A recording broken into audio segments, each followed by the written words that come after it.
I usually don't ask this early, but if you could like the video and subscribe, it would mean a lot. We're so close to hitting 10,000 subscribers, and your support can really help get my content out there.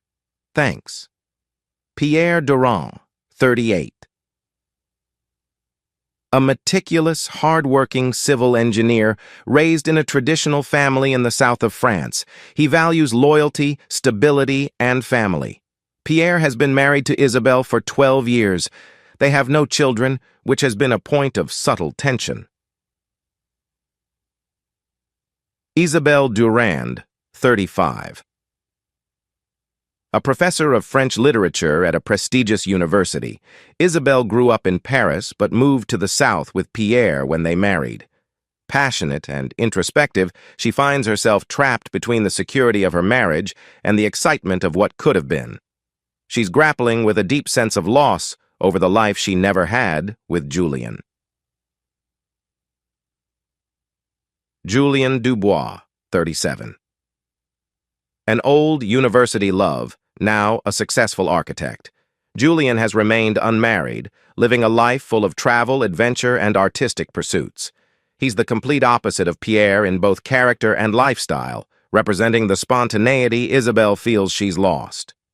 It started as an ordinary Sunday morning, like so many others. The sun filtered through the tall windows of our cozy home in Aix-en-Provence, casting golden rays onto the kitchen floor. Isabelle was sitting at the table, absent-mindedly stirring her coffee as she read a book. Her dark curls, usually so perfectly styled, were slightly frizzy, making her look younger than her 35 years. I smiled at the sight of her, but something inside me tightened. A small knot that had been growing larger for months. We had been married for 12 years, and though I loved her as much as ever, I couldn't shake the feeling that something was missing between us. The conversations weren't as lively. The moments of silence seemed heavier, almost oppressive. I chalked it up to the natural course of marriage. You get comfortable, you fall into routines, the fire cools, but the foundation remains. That's what I thought anyway. It wasn't until later that day that everything came crashing down. I was in our bedroom, sorting through some papers in search of an old utility bill. Isabelle had left for a walk around town, something she'd been doing a lot recently. I tried not to read too much into it. After all, everyone needs their space. I opened one of the drawers in our shared dresser, hoping to find the document I needed, when I noticed an envelope tucked beneath some old scarves. It was unmarked, folded in a way that made it seem as though it had been hidden, rather than simply misplaced. My heart did a strange little lurch, and despite knowing I probably shouldn't, I picked it up. The paper inside was worn, as if it had been read and reread many times, and the handwriting was unmistakable. Isabelle's delicate, flowing script. I unfolded it carefully, feeling like an intruder in my own life. Julien. I still think about the way you looked at me when we were young, how your eyes seemed to see every part of me, even the parts I didn't understand myself. We were so in love then, weren't we? But life happened. We made choices, or maybe choices were made for us. Pierre is a good man, kind, steady. He's given me everything I thought I wanted. But since we saw each other again, I can't stop thinking about you, about what could have been, about how different my life might have been if I had followed my heart, not my head. I love you, Julien. I always have. But I don't know what to do. I can't throw away a life I've built for a dream, can I? Maybe you'll never read this, and maybe it's better that way. I just needed to say it, to admit to myself that the fire still burns, even after all these years. Isabelle. I stood there, the letter trembling in my hands, as if the words themselves were too heavy for me to bear. My vision blurred. Julien. The name hit me like a punch to the gut. Isabelle had never spoken about him, at least not in a way that suggested anything significant. I remembered her mentioning a Julien once or twice over the years, but he was always painted as a figure from her past. a fleeting romance, nothing more. But this letter was something else entirely. This wasn't a casual reflection. This was a confession. I dropped the letter onto the bed, my pulse roaring in my ears. My heart raced and I felt sick. Betrayed. What had I done wrong? Had I been so blind to her unhappiness, so absorbed in my work, in the day-to-day trivialities, that I hadn't noticed the growing distance between us? Or was it that the distance wasn't about me at all, but about someone else? Someone she had loved long before I entered the picture. Isabelle's walk. Isabelle strolled through the cobbled streets of Aix-en-Provence, her feet leading her to places her mind barely registered. Her thoughts were elsewhere, drifting back to a time when she had been younger, freer, and undeniably more reckless. She hadn't meant to meet Julian again. It had been a chance encounter, or maybe fate. She had been attending a conference in Paris a few months back when she spotted him at a café near Montmartre. He was older, of course, but still undeniably Julian. That same infectious smile, that same sense of carefree charm that had drawn her to him all those years ago. They talked, catching up on life. He hadn't married, hadn't settled down. It seemed almost laughable to Isabelle, who had long ago accepted the realities of adulthood, the responsibilities, the sacrifices. Julian, on the other hand, seemed to have avoided it all, living a life of travel, art, and creativity.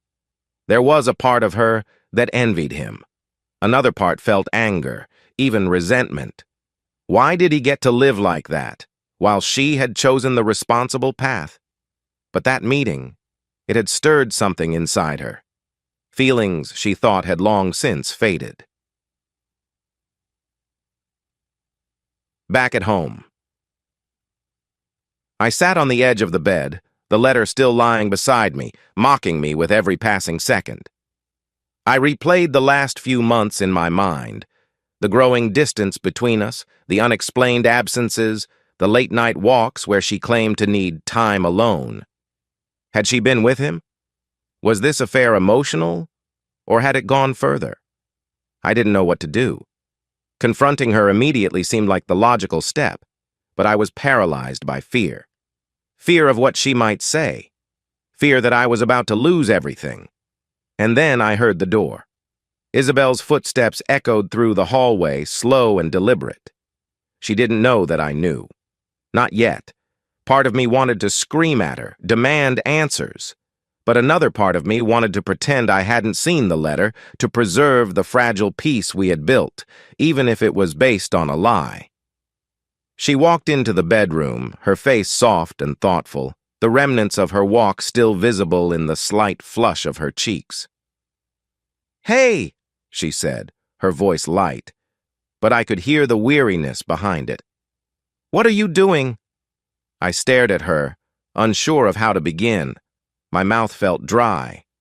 I picked up the letter and held it out to her without saying a word. Her eyes widened in recognition, her face going pale as she realized what it was. What I had seen. "Pierre," she began, but her voice faltered. She knew there were no words that could make this right.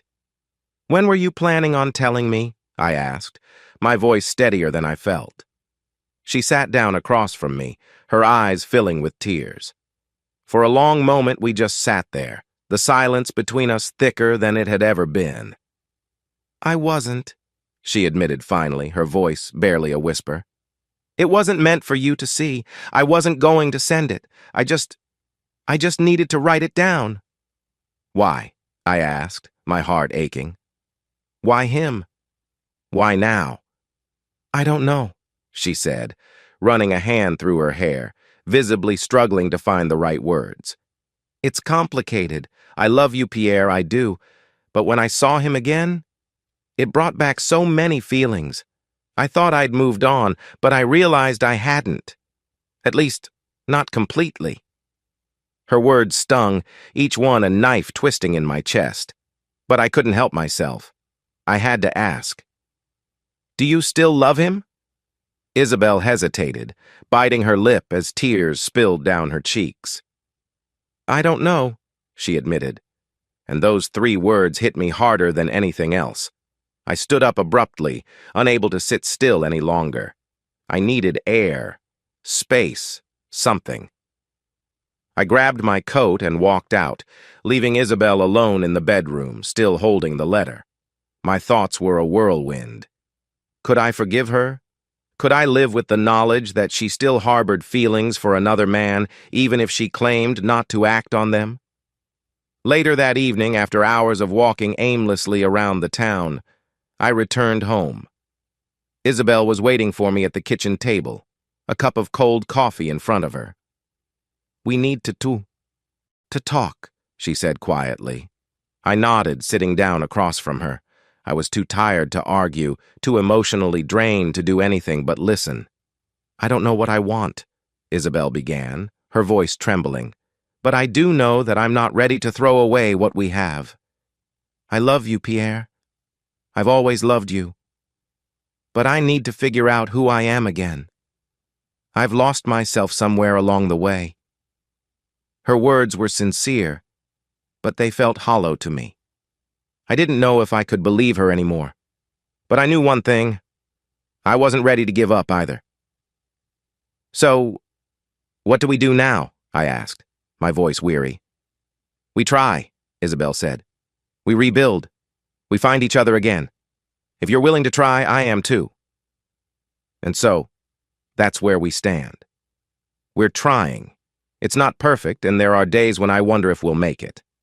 But we're taking it one step at a time. I'm not naive enough to think that everything will go back to how it was before, but maybe, just maybe, we can find a way to move forward. Thanks for reading. Have you ever had a moment like this in your relationship? Do you think we're making the right choice by trying to rebuild, or are we just prolonging the inevitable? I'd love to hear your thoughts. Drop a comment below and don't forget to like and share this story if it resonated with you.